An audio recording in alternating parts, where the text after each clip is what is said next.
Hi, welcome to IK Classroom. This is the topic that's basically the second part of the biotech. That's how we can say second lecture of the biotech. तो अगर आपने previous lecture नहीं देखा है तो description में link है तो वहाँ पे आप पहले प्रीवियस लेक्चर देख लीजिए तब जाके जो ना आप सेकंड लेक्चर को जो ना अच्छे से समझ सकते हो। देखिए बेसिकली हमने बायोटेक का जो फर्स्ट पार्ट हम डिस्कस कर रहे हैं दैट्स प्रिंसिपल्स एंड प्रोसेसेस। तो उसमें हमने जो है ना टूल्स की बात की थी कि what are the tools that we use in RDT that's recombinant DNA technology.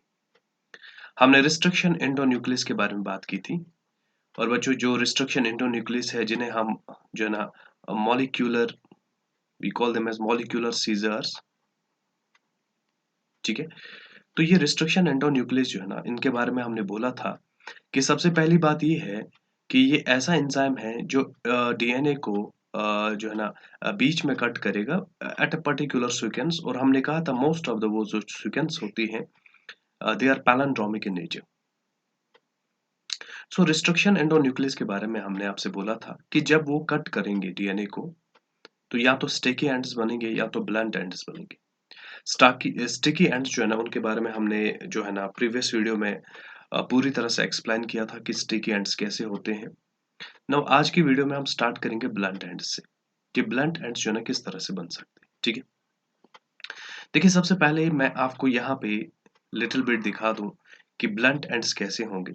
जैसे मान लो ये एक डीएनए है, ठीक है ना, और यहाँ पे मैं रिस्ट्रिक्शन एंडोन्यूक्लियस यूज कर रहा हूँ जो कि इसको बिल्कुल यहाँ पे कट कर रहा है। और जब रिस्ट्रिक्शन एंडोन्यूक्लियस इसे कट करेगा तो कट करने के बाद कुछ इस तरह से आपके जो है ना दो पार्ट्स मिलेंगे। इसके दो सेगमेंट्स कुछ इस तरह से मिलेंगे जिनमें कोई भी फ्लैंकिंग रीजन नहीं होगा। There is no flanking region, can say there is no flanking region. Flanking region जैसे स्टिकी एंड्स के अंदर आपको जो है ना एक फ्लैंकिंग रीजन मिला था, लेकिन यहाँ पे ऐसा कुछ नहीं है, यहाँ पे कोई भी फ्लैंकिंग रीजन नहीं मिलेगा। नाउ यहाँ पे जब फ्लैंकिंग रीजन नहीं बना तो हम इन एंड्स को जो है ना ब्लंट एंड्स कहते हैं। ठीक है, तो देखिए हम कुछ इस तरह से इसको समझें। जैसे फॉर एग्जांपल हमारे पास एक रिस्ट्रिक्शन एंडोन्यूक्लियस है that is SMA first. Now SMA first का जो रिकॉग्नाइजिंग सीक्वेंस है दैट इज दिस जी जी जी सी सी सी। ठीक है, देखिए एसएमए फर्स्ट क्या करेगा, यहाँ पे सबसे पहले ये सेंटर में इसको कट करेगा। That will it will break the bond between G and C which is located in the center. और अपोजिट स्ट्रैंड में ये एग्जैक्टली इसी जो है ना पॉइंट पे कट करेगा। और जब यहाँ पे कटिंग का काम होगा उसके बाद आपको दो सेगमेंट्स मिलेंगे, this is segment one and this is segment two. आप देख रहे हो यहाँ पे कोई भी फ्लैंकिंग रीजन नहीं है, तो ऐसे एंड्स को हमने नाम दिया we call them as blunt ends. Blunt ends, ठीक है। देखिए आरडीटी में हम प्रेफर करेंगे कि हमें स्टिकी एंड्स मिले, लेकिन अगर इन केस हमें ब्लंट एंड्स मिलते हैं तो उनमें हम जो है ना एडाप्टर्स यूज करते हैं जिनकी वजह से हम जो है ना स्टिकी एंड्स को डेवलप करते हैं सो दैट लाइगेशन का प्रोसेस जो है ना बहुत इजी हो जाए। ठीक है, नाउ सी वो जो है ना आपके सिलेबस में डिटेल में नहीं है, तो हमें याद रखना होगा कि रिस्ट्रिक्शन एंडोन्यूक्लियस जब कटिंग का काम करेगा बच्चों तो याद रखना कि आपके पास दो एंड्स मिल सकते हैं। या तो आपका जो है ना स्टिकी एंड मिलेगा या तो बच्चों क्या मिलेगा that is called as the blunt end. ठीक है, या तो स्टिकी एंड मिलेगा या तो ब्लंट एंड मिलेगा। और स्टिकी एंड का जो आपने एग्जाम्पल याद रखा that is Eco R I. ठीक है ना, और ब्लंट एंड में मैंने एक एग्जाम्पल दिया, एग्जाम्पल आपके सामने ना। जरा बच्चों ध्यान देना, आप समझ लेना एक बात को कि जैसे मान लो ये एक फॉरेन डीएनए है, this is the foreign DNA. एक बड़ा सेगमेंट है डीएनए का which is what we called as the foreign DNA. अब ये फॉरेन डीएनए जो है इसमें बहुत सारे जीन्स है, और सपोज जो हमें जीन चाहिए that is called as a gene of interest, और वो जीन ऑफ इंटरेस्ट भी इसी में एक सेगमेंट होगा। हमें इस जीन ऑफ इंटरेस्ट को इस पूरे सेगमेंट में से अलग करना होगा। ठीक है, तो हमने क्या किया, हमने यहाँ पे रिस्ट्रिक्शन एंडोन्यूक्लियस यूज किया। लेकिन रिस्ट्रिक्शन एंडोन्यूक्लियस जब आप इस पे अप्लाई करोगे, जब आप इस पे यूज करोगे, तो यहाँ पे आपको सिर्फ एक सिंगल फ्रैगमेंट नहीं मिलेगा, यहाँ पे आपको मल्टीपल फ्रैगमेंट्स मिलेंगे क्योंकि रिस्ट्रिक्शन एंडोन्यूक्लियस को यहाँ पे कट करेगा, यहाँ पे कट करेगा। जिसकी वजह से क्या होगा, यहाँ पे जीन ऑफ इंटरेस्ट जो है ना वो बिल्कुल अलग हो जाएगा, this is gene of interest. लेकिन बच्चों इसके साथ-साथ जो है ना, कुछ और भी फ्रैगमेंट्स यहाँ पे मिलेंगे, जिनमें कुछ जो है ना स्मॉल साइज़ के होंगे, कुछ जो है ना लार्ज साइज़ के होंगे, ठीक है ना? तो कहने का मतलब ये है कि जब आपने फॉरेन डीएनए पे रिस्ट्रिक्शन एंडोन्यूक्लियस यूज़ किया बच्चों, तो यहाँ पे आपको फ्रैगमेंट्स का एक मिक्सचर मिलेगा। क्योंकि यहाँ पे फ्रेगमेंटेशन का प्रोसेस होगा बच्चों, और अगर फ्रेगमेंटेशन का प्रोसेस होगा तो आपको बहुत सारे फ्रेगमेंट्स मिलेंगे बच्चों, जिनमें कुछ फ्रेगमेंट जो है ना स्मॉल साइज के होंगे, कुछ फ्रेगमेंट जो है ना लार्ज साइज के होंगे, और इन्हीं फ्रेगमेंट्स में छुपा होगा आपका जीन ऑफ इंटरेस्ट। तो क्या करना है हमें, इस जीन ऑफ इंटरेस्ट को जो है ना सेपरेट करना होगा from rest of the fragments.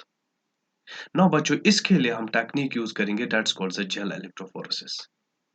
तो बच्चों हमारे पास मिक्सचर है फ्रैगमेंट्स का, हमें इन मिक्सचर्स में से इस मिक्सचर में हमें जीन ऑफ इंटरेस्ट को जो है ना अलग करना होगा, और बच्चों इसी के लिए हम टेक्निक यूज करेंगे, that's called the gel electrophoresis. No पहले सेटअप देखते हैं कि जेल इलेक्ट्रोफोरेसिस का सेटअप कैसा मिलेगा आपको बच्चों। देखो बच्चों जेल इलेक्ट्रोफोरेसिस जैसे नाम से पता चल रहा है, एक तो इसमें जेल का यूज होगा, और साथ में बच्चों इसमें इलेक्ट्रिक फील्ड का भी यूज होगा, यानी इलेक्ट्रिक करंट यूज होगा। जैसे मैंने यहाँ पे एक सेटअप बना चुका हूँ, दिस इज अ ट्री, ठीक है ना? ये ट्रे है जहाँ पे क्या लोड होगा, जेल लोड होगा, और इसी के अंदर जो ना सैंपल लोडिंग होगी। ये आपके पास सोर्स ऑफ पोटेंशियल है, that is which will provide the electricity. Now see आपको एक चीज तो कुछ फैक्ट्स पहले पता होने चाहिए कि जब हम डीएनए को आइसोलेट करेंगे, यानी फ्रॉम द ह्यूमन सेल हमने डीएनए को बाहर निकाल दिया, तो अब डीएनए पे जो नेट चार्ज होगी that's a negative. So the net charge will be what, negative. और रिमेंबर बच्चों, डीएनए पे जो नेगेटिव चार्ज होती है that is because of phosphorus, और वी कैन से फॉस्फेट। क्योंकि आपने पढ़ा होगा न्यूक्लियोटाइड के अंदर जो ना फॉस्फेट प्रेजेंट होगा, और फॉस्फेट पे बच्चों कौन सा चार्ज मिलेगा आपको, नेगेटिव चार्ज मिलेगा, और इसी की वजह से हम बोलते हैं कि डीएनए पे जो नेट चार्ज बनेगा बच्चों वो क्या होगा, नेगेटिव होगा। सो दैट मीन्स बच्चों, अगर आप एक डीएनए मॉलिक्यूल को एक इलेक्ट्रिक फील्ड में डालते हो, ठीक है ना, so that means this DNA will be attracted towards what we call as the positive electrode. यानी डीएनए जो है ना, अगर मैंने इसको इलेक्ट्रिक फील्ड में डाल दिया, तो ये किसकी तरफ भागेगा बच्चों, ये पॉजिटिव इलेक्ट्रोड की तरफ भागेगा, क्योंकि इसका खुद का चार्ज नेगेटिव है, इसलिए ये पॉजिटिव की तरफ जो है ना चला जाएगा। नाउ लिसन बच्चों, हम जेल इलेक्ट्रोफोरेसिस में क्या करने वाले हैं। सबसे पहली बात यहाँ पे इंपॉर्टेंट पॉइंट जो मैं लिखूंगा वो ये है बच्चों, we are going to use a gel that is agarose gel, ठीक है? तो we are going to use the agarose gel. सबसे पहली बात ये है बच्चों, एग्रोस जेल जो है ना, एग्रोस क्या है, एक नेचुरल पॉलीमर है। बच्चों एग्रोस जो है ना क्या है, एक नेचुरल पॉलीमर है, ठीक है ना, जिसे हम ऑब्टेन करते हैं फ्रॉम सीवीड, ठीक है। तो बच्चों एग्रोस एक नेचुरल पॉलीमर है जिसे हम सीवीड से ऑब्टेन करते हैं। बच्चों एक बात यहाँ पे याद रखना कि एग्रोस जो है ना पोर स्ट्रक्चर होता है, यानी इसके अंदर छोटे छोटे पोर्स होते हैं, जिनके थ्रू जो है ना डीएनए मॉलिक्यूल इजीली जो है ना क्रॉस कर सकते हैं। अब डिपेंड करता है कि इसके पोर का साइज कितना है। तो डेफिनेटली जो छोटे मॉलिक्यूल होंगे वो इन पोर्स को इजीली क्रॉस कर सकते हैं और काफी लॉन्ग डिस्टेंस कवर कर सकते हैं। लेकिन जो लार्जर मॉलिक्यूल है वो इन पोर्स में थोड़ा-सा धीमे चलेंगे और जो है ना कम डिस्टेंस क्रॉस कर सकते हैं। बच्चों हम क्या करने वाले हैं, हम सबसे पहले इस ट्रे के अंदर जो है ना इस तरह से जेल को जो है ना ट्रांसफर करेंगे। एगरोस जेल जो है ना इसमें चला जाएगा। अब मैं इसको इस तरह से दिखा रहा हूँ क्योंकि मैंने कहा था कि ये पोर स्ट्रक्चर होता है। बच्चों यहाँ पे हमारे पास वेल्स प्रेजेंट होंगे, we call them as basically sample loading wells. तो बच्चों इस वेल के अंदर हम क्या करेंगे, जैसे हमारे पास एक बीकर है, इसमें हमारे पास सैंपल है, और इस सैंपल में कोई एक फ्रैगमेंट नहीं है, there are so many fragments, और उन्हीं फ्रैगमेंट में हमारा जीन ऑफ इंटरेस्ट भी है। तो बच्चों हमने क्या किया, हमने इस बीकर में से एक सैंपल लिया और उस सैंपल को यहाँ पे लोड किया, ठीक है। तो बच्चों यहाँ पे मैं क्या लोड कर रहा हूँ, सैंपल लोड कर रहा हूँ। बच्चों जब मैंने यहाँ पे सैंपल लोड किया, यहाँ पे जेल भी प्रेजेंट है, जेल के अंदर पोर्स भी है, तो साथ में मैंने क्या किया, मैंने इलेक्ट्रिक करंट को पास किया। Now this is the positive electrode and this is the negative electrode. जैसे मैंने आपसे कहा हमारे सैंपल में जो है ना डीएनए के फ्रेगमेंट्स है, डीएनए के सेगमेंट्स है, तो डेफिनेटली वो बच्चे नेगेटिवली चार्ज्ड हैं। इसीलिए क्या होगा कि जब इलेक्ट्रिक करंट पास होगी तो बच्चों यहाँ से डीएनए फ्रेगमेंट जो है ना they will start moving towards the positive electrode. ठीक है। अब जैसे मैंने कहा था कि सारे सेगमेंट जो है ना वो एक ही स्पीड से नहीं भागेंगे, क्योंकि कुछ सेगमेंट्स इसमें हैवी होंगे, कुछ सेगमेंट्स इसमें बच्चों जो है ना लाइट होंगे। तो जो लाइट सेगमेंट होंगे वो सबसे तेज भागेगा, तो उसका बैंड कहीं यहाँ पे दिखेगा आपको। और बच्चों इसके बाद उनके बैंड्स दिखेंगे जिसका साइज इनसे थोड़ा सा ज्यादा होगा। यहाँ पे उसका बैंड दिखेगा जिसका साइज इन दोनों से ज्यादा होगा। तो दैट मीन्स बच्चों यहाँ पे डीएनए फ्रेगमेंट्स का सेपरेशन होगा on the basis of size and on the base of charge.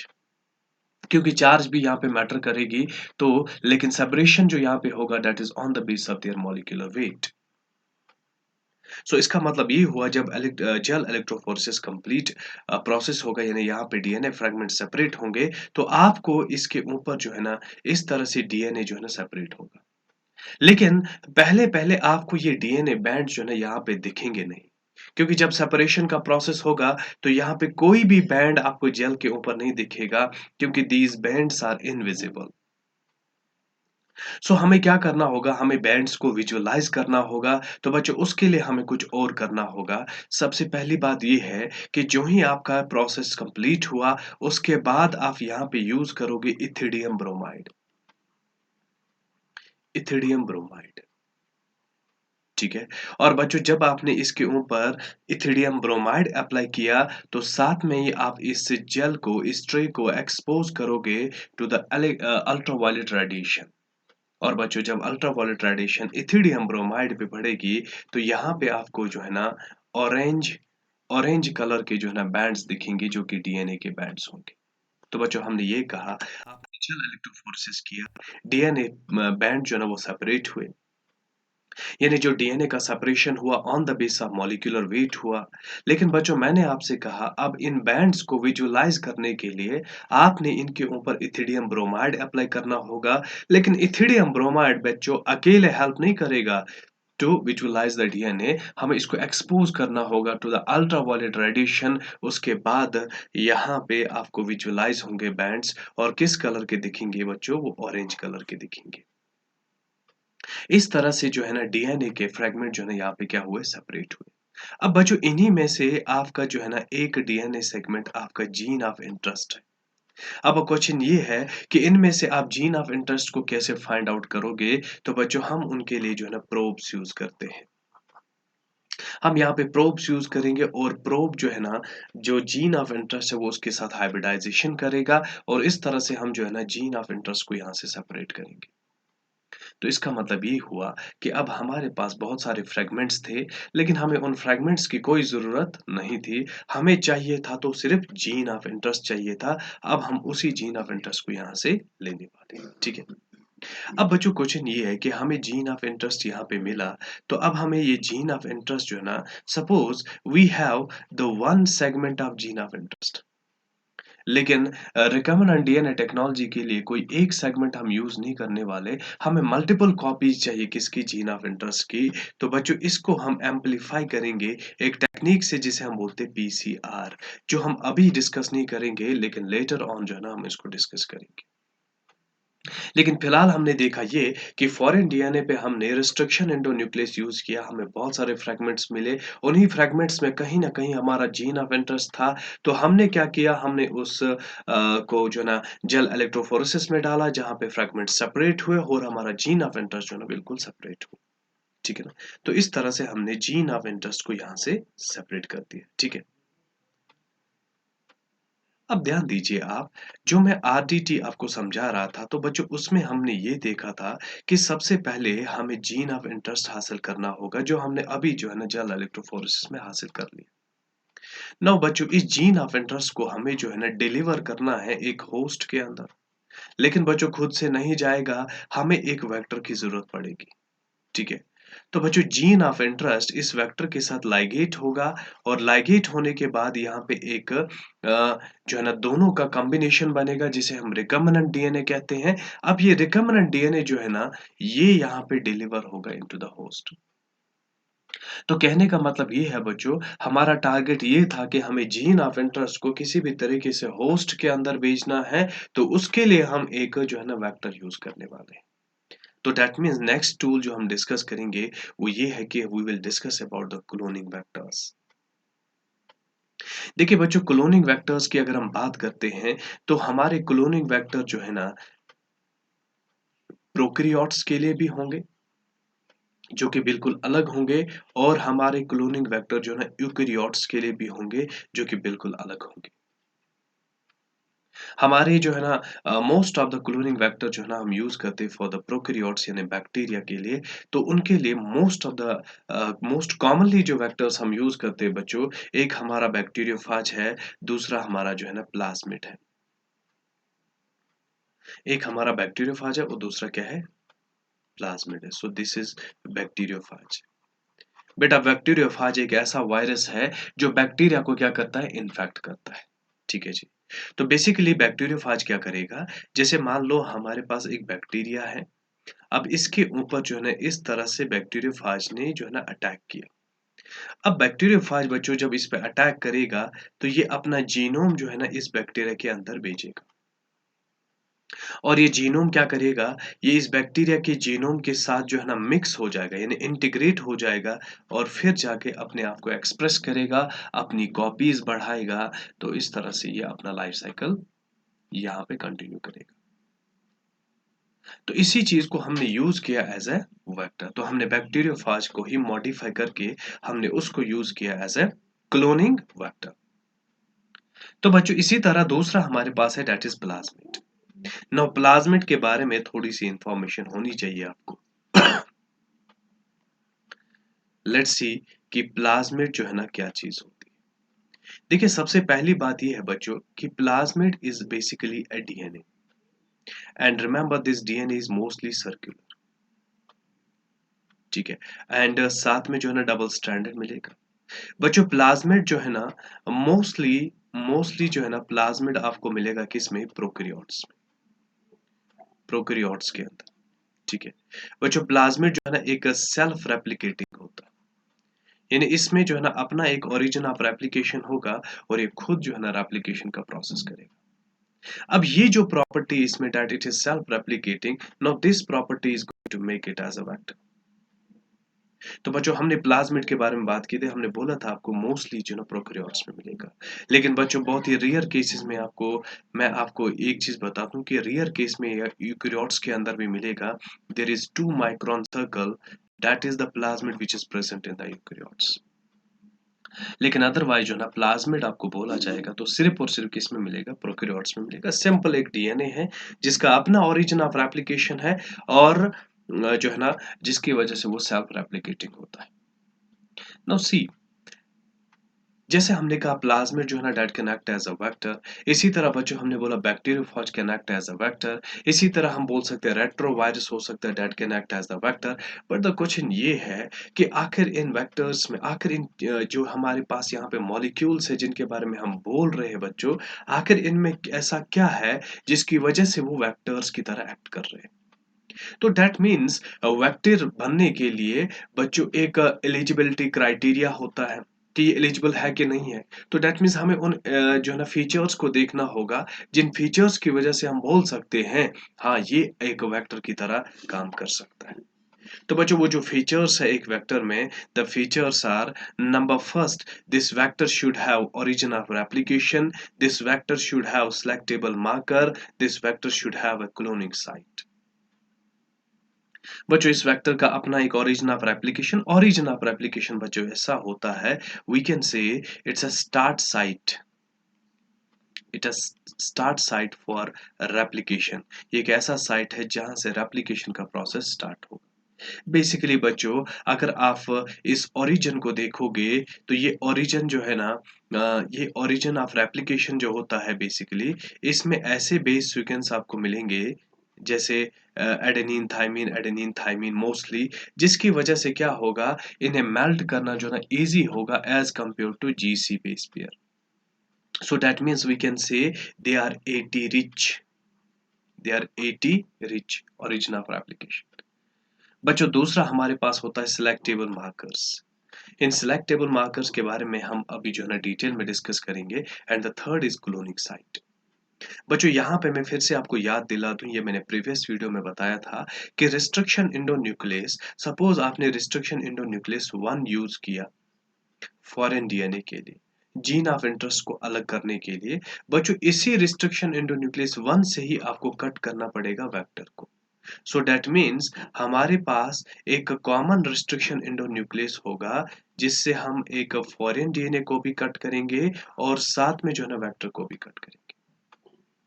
तो बच्चों इसका मतलब ये हुआ कि वेक्टर के ऊपर इस रिस्ट्रिक्शन एंडोन्यूक्लियस की एक सिंगल साइट होनी चाहिए. अगर मल्टीपल साइट होगी तो बच्चों प्रोसेस जो है ना थोड़ी सी कॉम्प्लिकेटेड होगी. यानी कहने का मतलब ये है, हम ये बोल सकते हैं कि एक वेक्टर पे एक पर्टिकुलर रिस्ट्रिक्शन एंडोन्यूक्लियस की एक सिंगल साइट होनी चाहिए. अगर मल्टीपल साइट होती है बच्चों तो प्रोसेस कॉम्प्लिकेटेड होगा. सो वी विल प्रेफर कि वेक्टर के ऊपर एक जो है ना सिंगल क्लोनिंग साइट होनी चाहिए. एक सिंगल क्लोनिंग साइट होनी चाहिए. This will be preferred.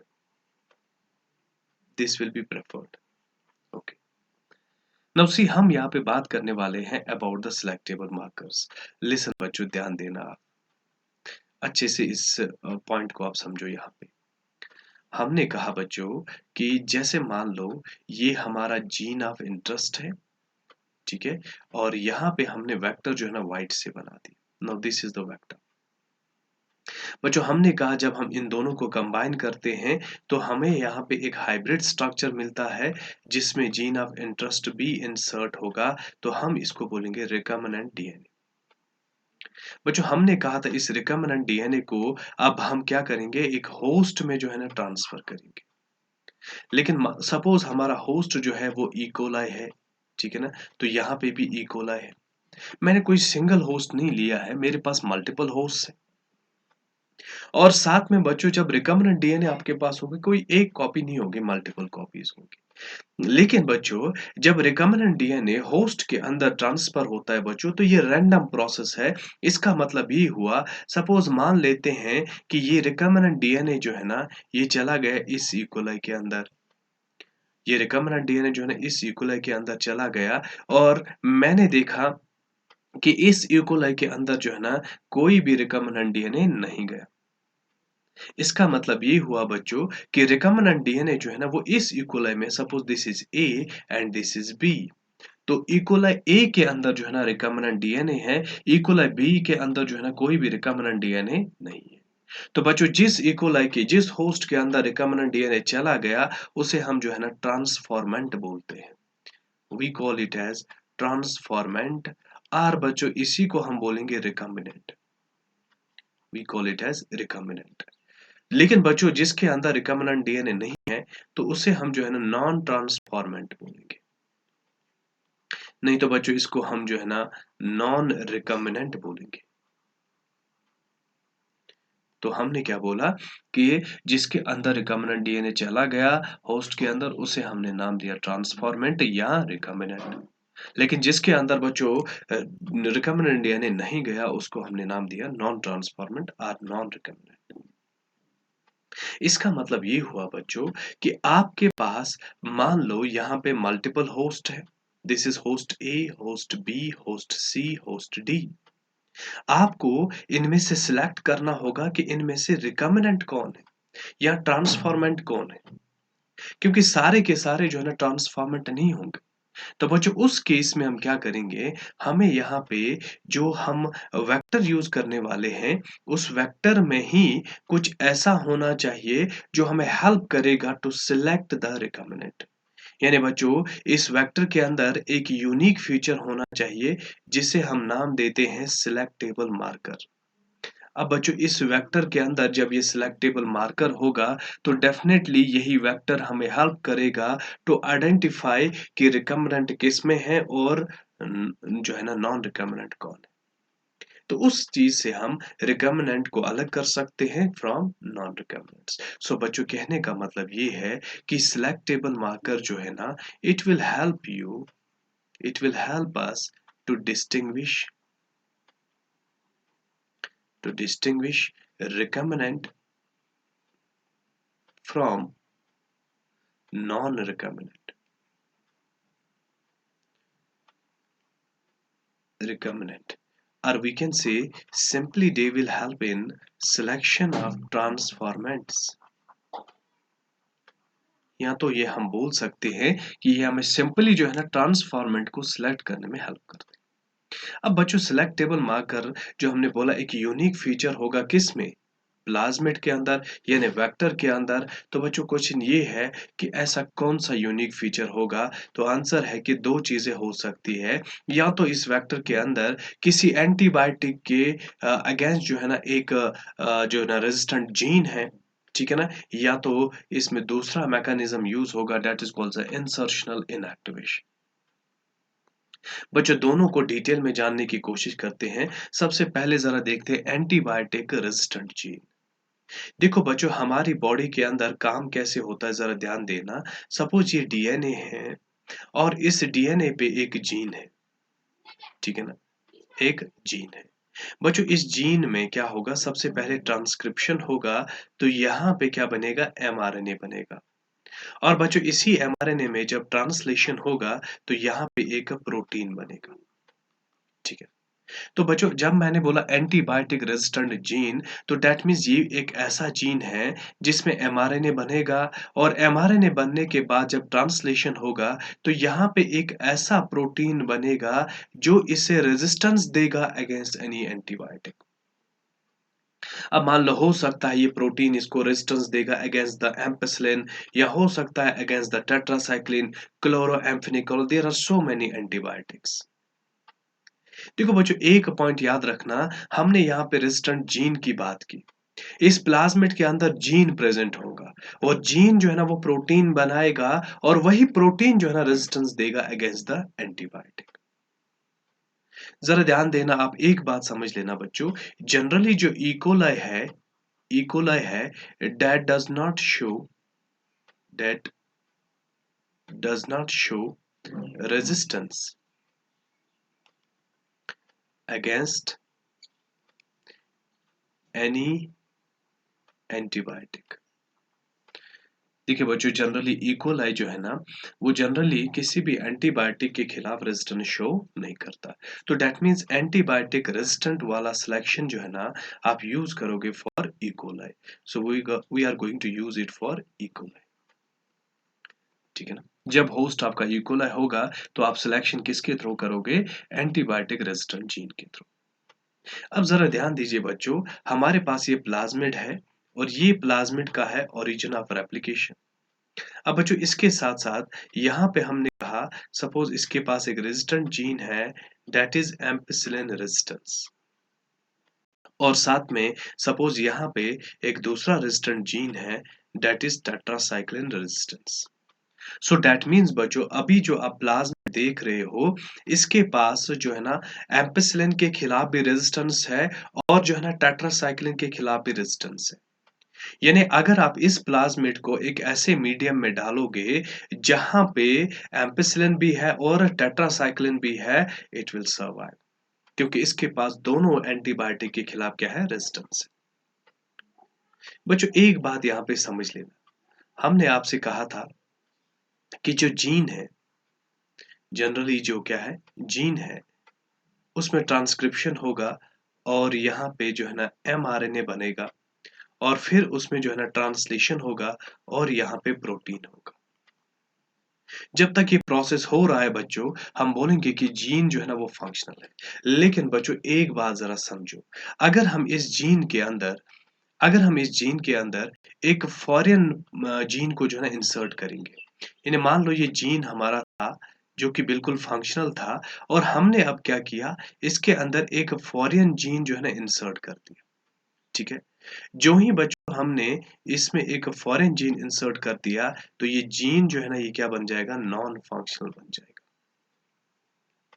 ये जीन यहाँ पे क्या बन जाएगा, नॉन फंक्शनल बन जाएगा। तो इसका मतलब ये हुआ कि अगर आप एक जीन के अंदर एक दूसरा जीन इंसर्ट करते हो, तो that means that gene will become non functional. So बच्चों ज़रा प्रीवियस डायग्राम को एक बार फिर से देखो। हमने कहा था कि यहाँ पे ये प्लाज्मिड है। इस प्लाज्मिड के पास अभी जो है ना रेजिस्टेंस है both for ampicillin as well as tetracycline. अब बच्चों मान लो हमने यहाँ पे रिकम्बिनेंट डीएनए बनाना है, ठीक है ना? हमने क्या बनाना है? Recombinant DNA. अब हमारे पास क्या है? जीन ऑफ इंटरेस्ट है। और बच्चों यहाँ पे हमारे पास प्लाज्मिड वेक्टर है जिसके पास यहाँ पे एम्पिसिलिन रेजिस्टेंस है और साथ में क्या है? Tetracycline resistance. अब बच्चों मान लो हमारा जीन ऑफ इंटरेस्ट जो है ना कुछ इस तरह से है। हमें इस जीन ऑफ इंटरेस्ट को इस वेक्टर के साथ लाइगेट करना है। बच्चों जब आप ऐसा करोगे तो आपने किसी न किसी जगह इस जीन ऑफ इंटरेस्ट को इंसर्ट कर, सपोज आपने इसको इंसर्ट किया with in the ampicillin resistant gene. तो कहने का मतलब ये है कि आपने जीन ऑफ इंटरेस्ट को इंसर्ट तो किया, लेकिन इंसर्ट कहाँ पे किया? With in the ampicillin resistant gene. तो आप मुझे बताओ क्या इसमें एम्पिसिलिन रेजिस्टेंस रहेगा? नो। क्योंकि मैंने अभी कहा था कि अगर आप जीन के अंदर जीन इंसर्ट करते हो तो यहाँ पे एम्पिसिलिन, यहाँ पे जो है ना उस जीन को क्या बन जाएगा? वो नॉन फंक्शनल बन जाएगा। तो बच्चों कहने का मतलब ये है कि after the formation of recombinant DNA, इस रिकम्बिनेंट डीएनए में अब सिर्फ और सिर्फ किसके खिलाफ जो है ना यहाँ पे रेजिस्टेंस है? That is tetracycline. ठीक है, किसके खिलाफ रेजिस्टेंस है? टेट्रासाइक्लिन। नाउ लिसन, लिसन यहाँ पे ध्यान देना। अब हमारे पास यहाँ पे है रिकम्बिनेंट डीएनए। इस रिकम्बिनेंट डीएनए में हमें जो है ना सिर्फ टेट्रासाइक्लिन रेजिस्टेंस है। बच्चों मैंने यहाँ पे होस्ट यूज किया दैट इज ई कोलाई। मैंने कहा था आपको जनरली ई कोलाई के अंदर जो है ना कोई भी रेजिस्टेंस नहीं होती, यानी किसी भी एंटीबायोटिक के खिलाफ कोई रेजिस्टेंस नहीं होगी। No what's going to happen? See, अब बच्चों ये जो रिकम्बिनेंट डीएनए है ये दो में से एक में एंटर करेगा। Suppose it's going to enter in one of the host. जैसे मैंने यहाँ पे कहा कि ये जो है ना यहाँ पे इंटर कर गया, लेकिन यहाँ पे कोई भी जो है ना रिकम्बिनेंट डीएनए नहीं। अब बच्चों हम क्या करेंगे? हमारे पास एक तो यहाँ पे वो है होस्ट जिसके अंदर रिकम्बिनेंट डीएनए है, हमने इसको रिकम्बिनेंट बोला। और बच्चों एक ऐसा है जिसके अंदर कोई भी रिकम्बिनेंट डीएनए नहीं है, तो हमने इसको नॉन रिकम्बिनेंट बोला। अब हम सिलेक्शन कैसे करेंगे? ज़रा ध्यान देना। बच्चों हम इन दोनों होस्ट को एक मीडियम में डालेंगे और उस मीडियम में हम जो है ना यूज़ करने वाले हैं that is tetracycline. We are going to use the tetracycline जो कि एक एंटीबायोटिक है। अब बच्चों जो ही हमने टेट्रासाइक्लिन यूज किया तो इस होस्ट के पास रिकम्बिनेंट डीएनए है और इस रिकम्बिनेंट डीएनए में क्या है? टेट्रासाइक्लिन रेजिस्टेंस है। तो that means this host will survive, this host will survive. लेकिन बच्चों ये होस्ट जो है ना यहाँ पे सर्वाइव नहीं कर पाएगा, क्योंकि रीजन ये है कि देयर इज नो रेजिस्टेंस, इसके अंदर कोई भी रेजिस्टेंस नहीं है, इसीलिए ये होस्ट यहाँ पे सर्वाइव नहीं कर पाएगा। तो ये हमने मार्कर को यूज करके जो है ना रिकम्बिनेंट को किससे अलग किया? नॉन रिकम्बिनेंट को अलग किया। तो this marker was use known as the antibiotic resistant gene. लेकिन बच्चों सिर्फ रिकम्बिनेंट और नॉन रिकम्बिनेंट को हम एंटीबायोटिक रेजिस्टेंट से जो है ना सेपरेट नहीं कर सकते हैं। We have another marker that is the process that's called the insertional inactivation. ठीक है, तो बच्चों समझ लेना यहाँ पे क्या होगा, ध्यान देना, बात वही आने वाली है। आप पहले इस चीज को पॉइंट को समझो।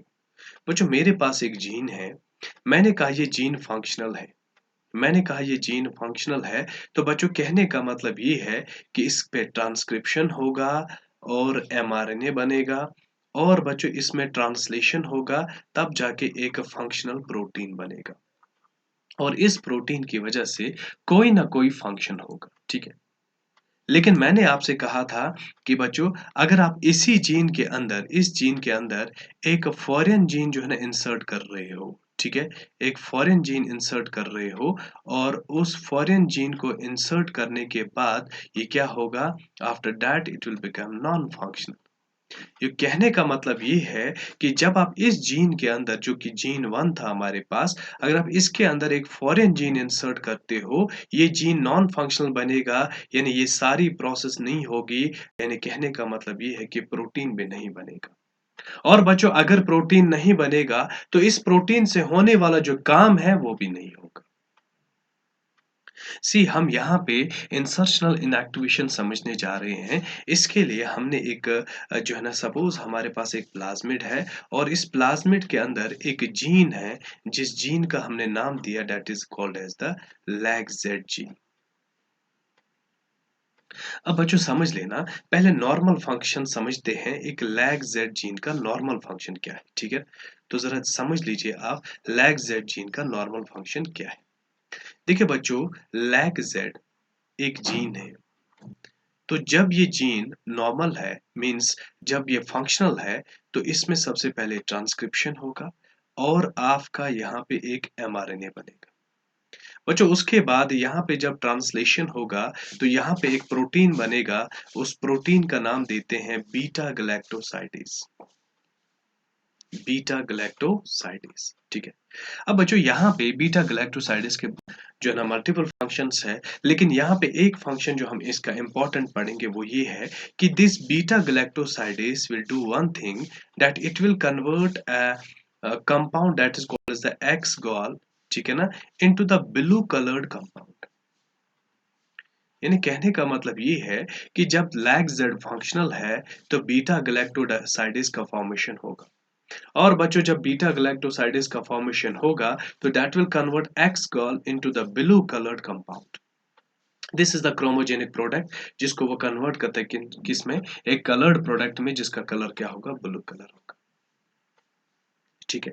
लेकिन बच्चों अगर दूसरा केस लेते हैं, if this lag Z is non functional, अगर ये क्या हुआ, नॉन फंक्शनल हुआ, तो कहने का मतलब ये है बच्चों यहाँ पे बीटा गैलेक्टोसाइडेज का फॉर्मेशन नहीं होगा, जिसकी वजह से यहाँ पे एक्स गर्ल जो है ना वो ब्लू कलर्ड कंपाउंड में कन्वर्ट भी नहीं होगा, यानी वो वाइट ही रहेगा। कैसा रहेगा, वाइट ही रहेगा, ठीक है। तो दो चीजें हैं आपके पास, when lag-Z is functional beta galactosidase is formed and it will convert X gall into the blue colored compound, तो कलर ब्लू आ जाएगा। लेकिन if the lag-Z is non-functional बच्चों, beta galactosidase is not formed, that means the X gall will remain as white compound, ठीक है ना। so how this is going to work, see, यही बात मैंने आपसे बोला था कि लैग जेड जीन से बीटा गैलेक्टोसाइडेज का फॉर्मेशन होगा, आपका एक्स गर्ल जो है ना वो कन्वर्ट होगा इनटू द ब्लू कलर। लेकिन ये तब होगा जब बीटा गैलेक्टोसाइडेज प्रेजेंट होगा, ठीक है। अब जरा ध्यान दीजिए हम क्या करने वाले हैं। वही बात यहाँ पे हो रही है कि मेरे पास एक वेक्टर है, ठीक है ना, मैंने जो है ना जीन ऑफ इंटरेस्ट इसमें इंसर्ट करना है। लेकिन बच्चों यहाँ पे जो जीन ऑफ इंटरेस्ट इंसर्ट हो रहा है, जरा समझ लो वो कहाँ पे इंसर्ट हो रहा है, ठीक है ना। हमारे पास यहाँ पे है लैग जेड जीन, ये मैं वेक्टर की बात कर रहा हूँ। बच्चों हमने हमारा जो जीन ऑफ इंटरेस्ट है जो कि येलो कलर से यहाँ पे बना दिया, इसको हमने इंसर्ट कर दिया इनटू द लैग जेड। अब उससे क्या होगा कि जब gene of interest lag Z में होगा तो लैग जेड जो है ना that will become non functional, that will become non functional, ठीक है। दिस इज बच्चों यहाँ पे ये क्या है, रिकम्बिनेंट डीएनए है और ये क्या है, नॉर्मल वेक्टर है, नॉर्मल वेक्टर।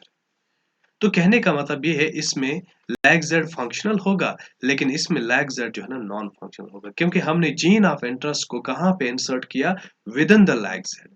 और आप एक जीन को जो है ना इनएक्टिवेट कर रहे हो by the insertion of another gene, इसीलिए इस प्रोसेस को हम बोलते हैं इंसर्शनल इनएक्टिवेशन, इंसर्शनल इनएक्टिवेशन। तो इंसर्शनल इनएक्टिवेशन का मतलब होता है inactivation of gene, inactivation of gene by inserting another gene। जब आप एक फंक्शनल जीन में दूसरा जीन इंसर्ट करते हो उसे हम इंसर्शनल इनएक्टिवेशन बोलेंगे यहाँ पे। तो जैसे हमने लैग जेड के केस में यूज किया था, तो अब हमने कहा आपसे ये रिकम्बिनेंट डीएनए है, इसमें क्या है लैग जेड जो है ना वो नॉन फंक्शनल है और जो नॉर्मल वेक्टर है इसमें लैग जेड क्या है फंक्शनल। बच्चों जब यहाँ पे वेक्टर को जो ना होस्ट में भेजा जाएगा, हो सकता है कि एक होस्ट में रिकम्बिनेंट डीएनए चला गया और एक होस्ट में जो है ना नॉर्मल वेक्टर चला गया। एक होस्ट में जो है ना रिकम्बिनेंट डीएनए चला गया और एक होस्ट में जो है ना नॉर्मल वेक्टर चला गया। अब बच्चों जिसमें रिकम्बिनेंट डीएनए चला गया उसको हमने रिकम्बिनेंट बोला और जिसमें नॉर्मल वेक्टर गया उसे हम जो है ना नॉन रिकम्बिनेंट बोलेंगे। अब यहाँ पे हम सेपरेशन कैसे करने वाले हैं जरा ध्यान देना। एक बात तो आपको याद याद रखनी होगी कि यहाँ पे लैग जेड क्या है नॉन फंक्शनल है, नॉन फंक्शनल है। लेकिन यहाँ पे लैग जेड क्या है, यहाँ पे लैग जेड फंक्शनल है। नाउ सी बच्चों अब हम इन दोनों होस्ट को जो है ना कल्चर करने वाले हैं और जब आप इनको कल्चर करोगे आप मीडियम में यूज क्या करोगे एक्स गॉल यूज करोगे। सो मीडियम में आप यहाँ पे यूज करोगे एक्स गॉल। अब देखिए जो रिकम्बिनेंट है वो जो है ना एक्स गर्ल को कन्वर्ट नहीं कर पाएगा किसमें into the blue coloured compound, क्योंकि उसमें लैग जेड जो है ना वो नॉन फंक्शनल है। लेकिन बच्चों जो नॉन रिकम्बिनेंट है उसमें लैग जेड जो है ना फंक्शनल है। तो फंक्शनल होने की वजह से वो एक्स गर्ल को किसमें कन्वर्ट करेगा into the blue coloured compound. तो इसीलिए आपको यहाँ पे कुछ कॉलोनीज जो है ना ब्लू कलर की मिलेंगे, लेकिन कुछ कॉलोनीज जो है ना वो क्या मिलेंगे वो व्हाइट कलर की मिलेंगे। बच्चों इसमें जो व्हाइट है दैट रिप्रेजेंट्स द रिकम्बिनेंट और यहाँ पे जो ब्लू है that represents the non recombinant, ठीक है ना। So we have white colour that is the recombinant and we have blue colour that is non recombinant. तो इसीलिए बच्चों हम इसको दूसरा नाम भी कहते हैं कभी कभी, we call it as blue white screening, blue white screening. तो इस तरह से हमने देखा कि किस तरह से हम सिलेक्टेबल मार्कर्स को यूज कर सकते हैं for the selection of recombinants and non recombinants. Thanks for watching. Just subscribe the channel and wait for the next part that's going to complete this biotech. Thank you.